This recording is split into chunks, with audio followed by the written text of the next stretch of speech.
Tuesday, May 31st, 1956. Discourse on the Bhagavad Gita. We were discussing the characteristics of a person who has reached perfection through meditation. Some of the characteristics are he has perfect control over his senses and over his mind. He is freed from all impurities. He has realized his higher self, and as such he is alike in heat and cold, honor and dishonor, and so on.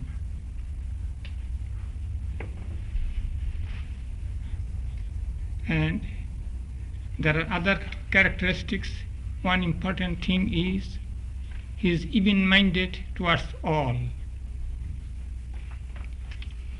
He wants to see, or sees, not once, he sees the divine presence in everyone. We usually say, or scriptures say, that one should think that divine presence is in everyone. Look upon all with the same eye. But it is easy to say, but difficult to do. Some persons with a little poetic feeling, they said, we think all are alike, we have equal feeling for one and all. With a little poetic or sentimental attitude, or with a philosophical jargon, they will be saying these things. But the difficulty arises when we meet with persons of different types. To see God in all is very difficult. We talk glibly, though it is the ideal. A man of perfection has that attitude. But for us it is very difficult. We shall understand how difficult it is if we study the next verse of the Gita. The Gita describes 9 classes of persons with whom we come into contact. First, a type of persons who are so good, they will do good to all without expecting any return. They are the best type. Then there are persons who will do good to others expecting some return, not completely disinterested. Then there are some persons who will do disinterested harm towards you. As persons do disinterested good to you, there will be some persons who will do you harm uncalled for without any reason. Then there are some persons who are indifferent, have no neutral, have no feeling for anybody, or will not take part in any thing. There are some persons who would try to bring compromise between the warring factors. There are some persons for whom you feel a repulsion, they are so bad, or for any reason or other. There are some persons in whom you are interested because there is some relationship. There are some persons who are of saintly character. You easily like them. But there are some persons who are just the opposite, so wicked persons. There are 9 such classes of persons. And a man who has realized God finds the same thing, and he is equal in his attitude towards all these 9 classes of persons. As a matter of fact, the Gita, in this chapter towards the end, will say, one who looks upon all with the same eye, one who is identified with the hopes and sorrows of all persons, they are considered the best of saints, best of yogis. Ultimate goal or the ultimate state is when one completely is unaware of any distinction between person and another person, between person and person. The Gita says that is the highest person who can do that. Now, such being the ideal, we have to try to reach that state. It will come when we have reached the perfect control of our mind. But it will take time to have perfect control of our mind or to get the superconscious state. In the beginning, we should take other means, but at the same time, we should try. When the reaction comes, when you say evil person, there is a reaction. Or when you find a person who is good, very good, we feel drawn towards him, and so on. We feel unfriendly towards this and that for this and that reason. When such feelings come, we should try to control with a little willpower or persistent efforts. I say we should try to do that with a little willpower, because that in the beginning we have not developed so much love for God. When you develop love for God, these things will come automatically, spontaneously. But before that, we have to strive. We have to strive with our persistent efforts. We have to pray to God for strength and guidance, and we have to meditate. As they say, we should unfurl all the sails. As a matter of fact, say, for practice of meditation, it is necessary that one should cultivate the ethical virtues.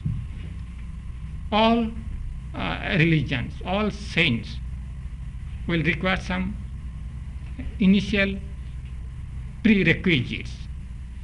Those prerequisites are that we must have love for all. You cannot have perfect love for all, that is true, but you should make an attempt. There must be desire to have love for all, to love all.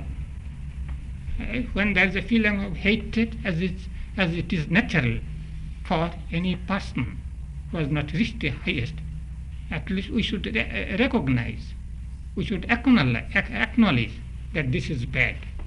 We should feel that it is harmful to us, to our spiritual progress. In this way, we should try. Buddha says about meditation, first qualification is one who has love for one and all. Buddhism instructs that first meditation is to send good thoughts to one and all. It is extremely necessary. If we have good feelings for one and all, mind becomes very serene and tranquil. When inimical thoughts come, this gradually can be controlled by persons who practice that way. Buddha says that this should be first, or Buddhism says, and the other secondary things are that following the other instructions. So here, how can you do that? And all these characteristics, how can you realize that? At least to a certain degree. Otherwise we cannot meditate. These things will disturb us. We cannot meditate because all these things come in permutation and combinations. Ill will, feelings, jealousy, hatred, ambition, all these things come. Therefore, we should try this way. First, persistent efforts. If we do not succeed, we need not be in despair. But it is in the very nature of things we shall fail. But we should strive and strive, and gradually we shall get greater and greater strength. Then prayer is necessary. Prayer in whatever form. When we are helpless, we seek help from quarters, any quarter. So prayer is necessary. And meditation also helps. It is said, if you have good meditation, these things will automatically dissolve, will become less and less. So the next instruction is how to meditate. in this chapter, which is called the Yoga of Meditation. Then in the next it tries to give direction.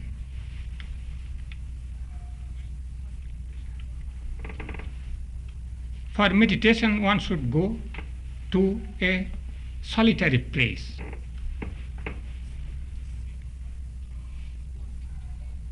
What is the solitary way? One should go where there is no disturbance, if possible. So, in ancient times or even recently, in India, they would go to Himalayan solitude.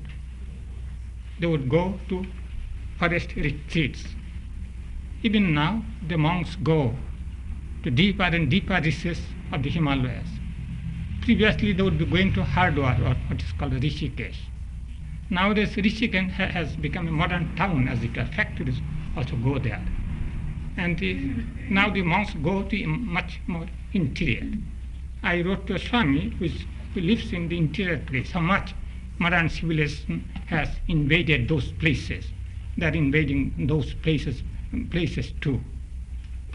When you are in a solitary place, then environment helps you a great deal. We have seen in the Himalayan region. I think, here, even if you go to the hills, you do not get that solitude. I remember in Seattle, near Seattle, I went to see some hills important. Oh, when I go there, there is the motels, there are the hotels. The solitude is gone.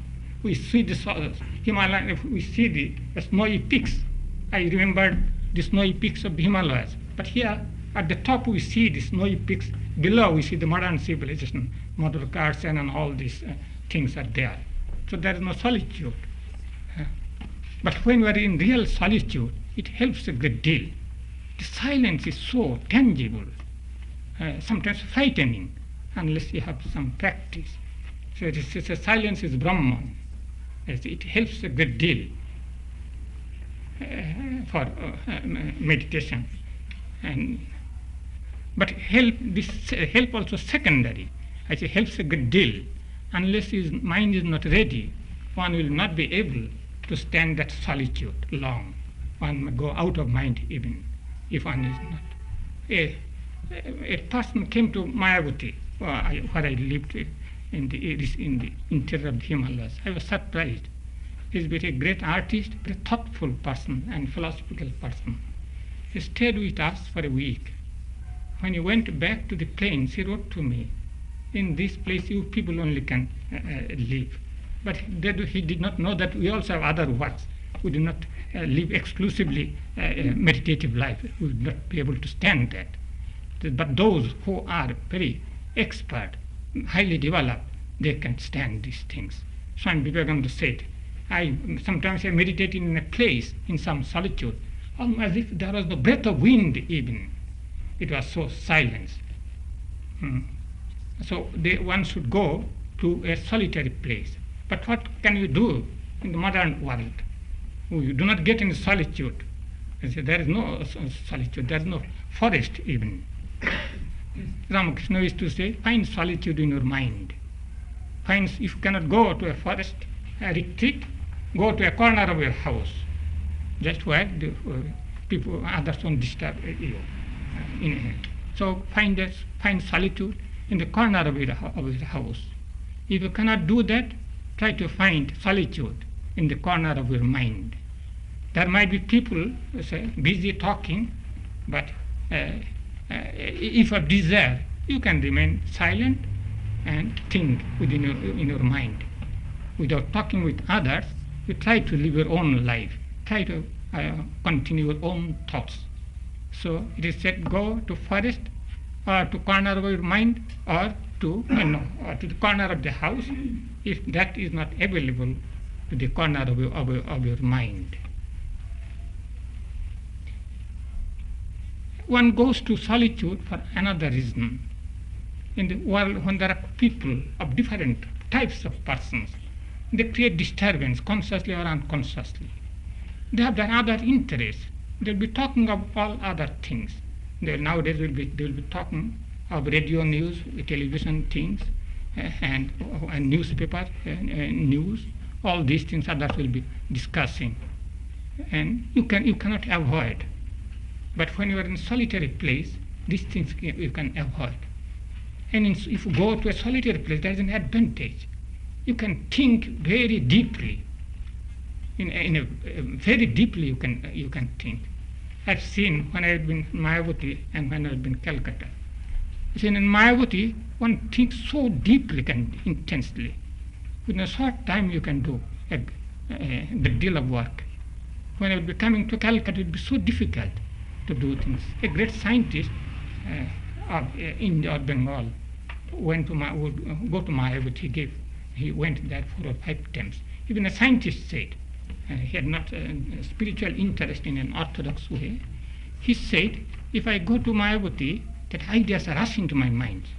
And if I go to Calcutta, then everything evaporates. And these things happen. Once I was in Mayavati for 3 years or so. Then when I was going to Calcutta, I remember, when I came towards the railway station, though it took me for 3 days to go to the railway station, I found across my mind began different. I said, what is this? A great change is there in the mind. In other kind of thoughts, interest. There I was cooped up, or there in prison, holy imprisonment that was. I would be thinking in different ways. Then at once ideas began to change. I could tangibly feel. So here it is said, one, at that time that was possible to go to solitude. They would go to the solitude of the Himalayas or the hills, or they go to the solitude on the banks of rivers. In that way, I think Ganges has become so holy.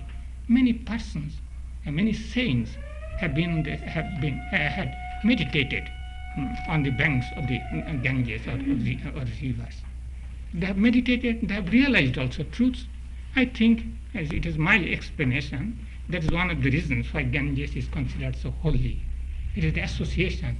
Association, it is the memory that so many saints, many persons would go to the bank of the rivers and meditate. That is also as a solitary place. But it is the external solitude. External solitude is a help, but internal solitude is more important. So we should go to a solitary place to get help from the environment. But more important thing is inner solitude.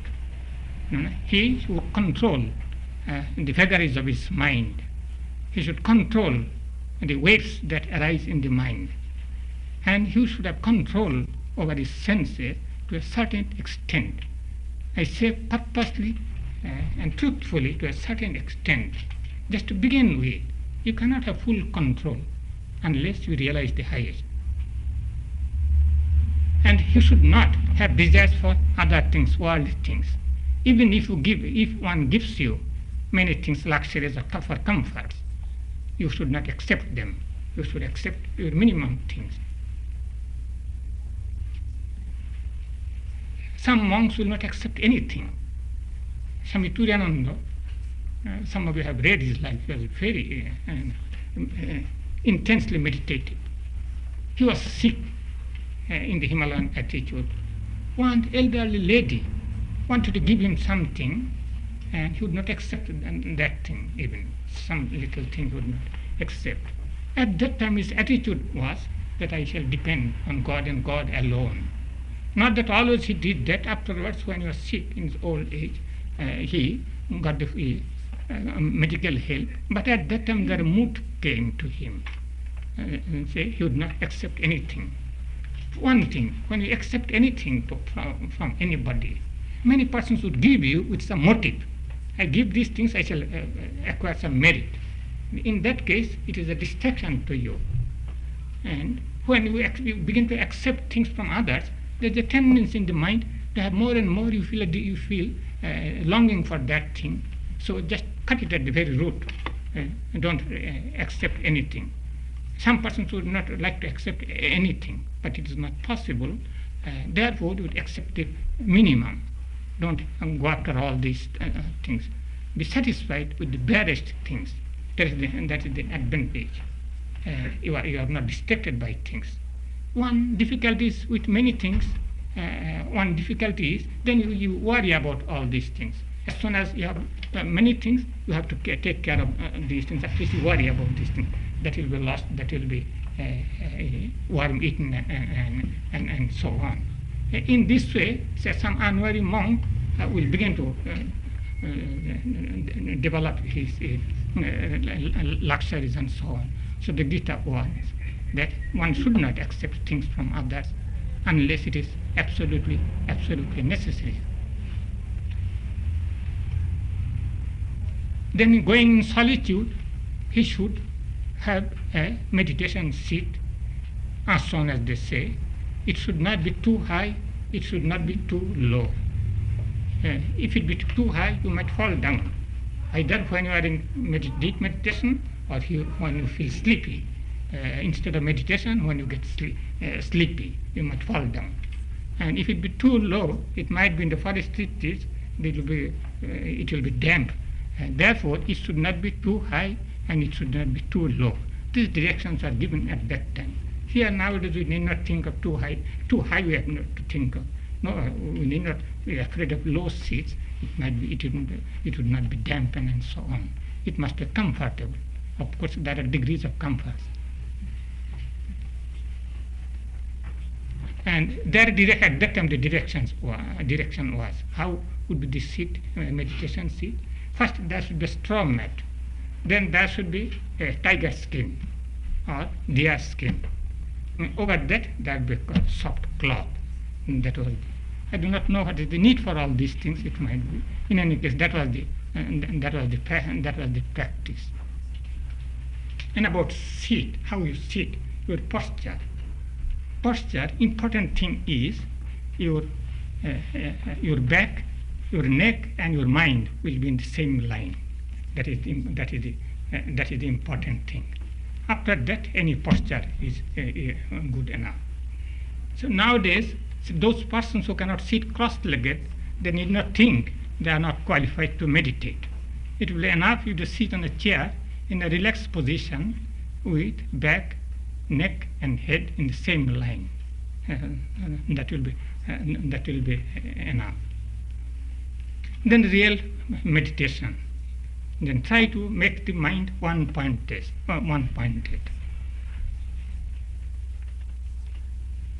And try to make your heart free from all impurities. Try to make your mind undisturbed by mental waves. Begin to practice. And one should be free from fear. Try to practice fearlessness. There is an advantage of trying for fearlessness. He is alone. He has no weapons to defend himself. He has nothing. He is alone. There will be so many difficulties, fears from so many things.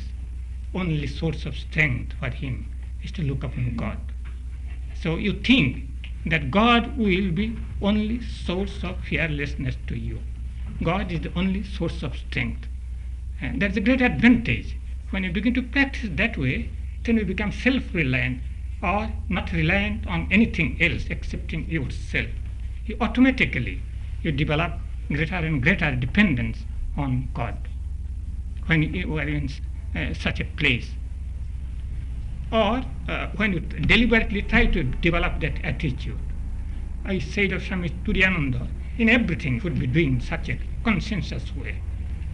Once he was meditating in the Himalayan regions in a certain place. He heard the noise that there some tiger is coming.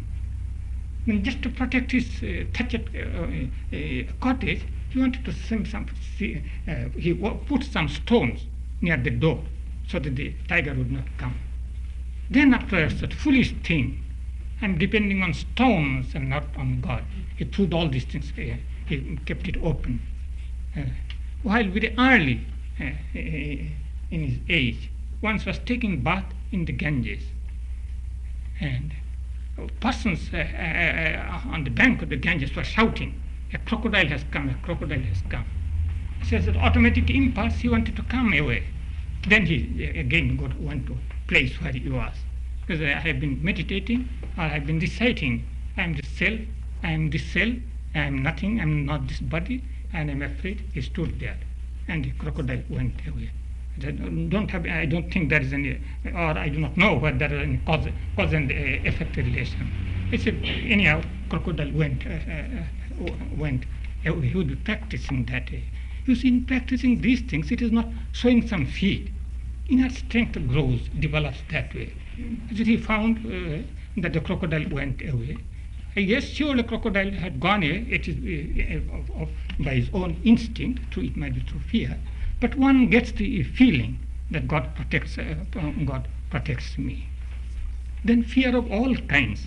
The greatest fear is the fear of failures. That is one who wants to meditate, one who wants to develop on spiritual life. The greatest fear is that I may not succeed. There are so many difficulties. My mind does not allow me to be quiet, and so on. One will be afraid. As a matter of fact, most persons are afraid. Some persons are afraid even to start with. At once they will say, they will have a picture of all the difficulties that will come. This person cannot do anything great. There are some persons who just plunge into it with reckless spirit. I said, great things are done by dreamers. Dreamers are those who do not calculate their risk. Just because of that inner impulse, they plunge into the thing. They do not think of the difficulties. They think only of the ideal.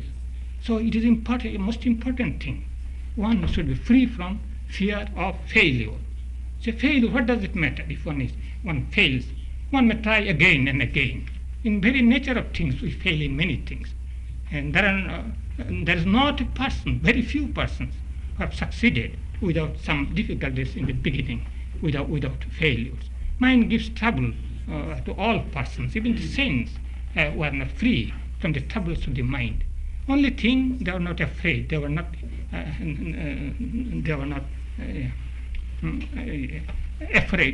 afraid of failure. And sometimes they would not think of failure in terms of failure. All these difficulties are the necessary evils of life. They know that these things will go away. They will try to think, get strength from God, struggling against failures, or to try to be optimist. It is extremely necessary that one should be optimistic in outlook, because that is the logical thing.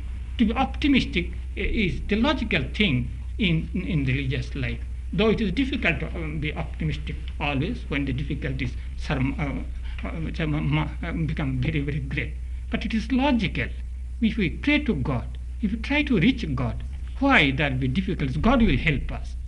There must come a time, and it comes in the life of a saint, and there must come a time for everyone who struggles for spiritual progress.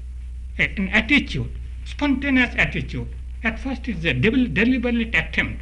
Afterwards it becomes spontaneous. So we pray to God, we want to reach God. Why should not God help me? That comes, and it becomes a conviction. The difficulties are all apparent. It might be the difficulties come for our growth. A plant grows by wrestling with the wind. In the same way, a person grows by wrestling with the difficulties. Then in spiritual life also there are difficulties. We cannot find reason why there are difficulties. But this is true.